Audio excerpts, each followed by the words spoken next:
Miranda July is called before Congress to explain exactly what her whole thing is. A poll finds that Americans would be open to a third type of screwdriver head, and a new social media startup claims to be a cross between Facebook and Facebook.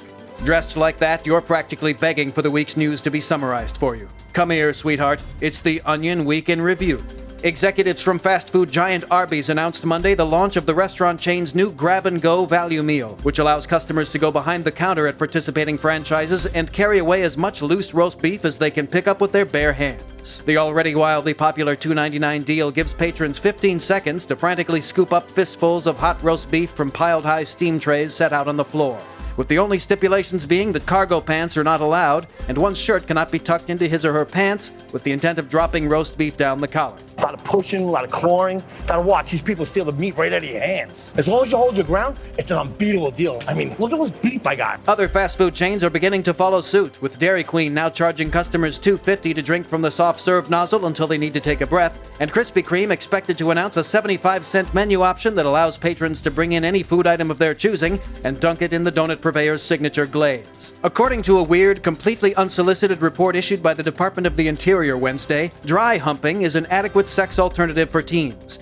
Baffled government sources said that the uncomfortably in-depth, incredibly well-researched 900-page document outlining the benefits of clothed genital stimulation over fully penetrative sex is all the more perplexing due to the subject matter falling far outside the department's purview of managing natural resources and administering programs for Native Americans. Despite its unsettling nature, some officials have acknowledged that elements of the report, specifically statistical models submitted by the U.S. Fish and Wildlife Service that measure the pleasure coefficients of various styles of dry humping, should be commended for its rigorous objectivity and may even be suitable for sex education curriculum. And in science news, this week the nation's gross doctors recommended drinking 8 cups of warm clam juice a day. The report, issued by the CDC's Department of Gross Medicine, specified that each serving of the room-temperature clam extract should ideally have bits of shell floating in it and should be gargled in the back of one's throat for several seconds before being swallowed. After your 4th cup of clam juice, we recommend eating whatever you find between your toes, or just mixing the toe jam right into your 5th cup. It's really great for you. Gross doctors added that people with shellfish allergies can substitute a gallon of tofu runoff. In sports, David Stern announces a new NBA supernatural investigation spin-off, NBA Nights.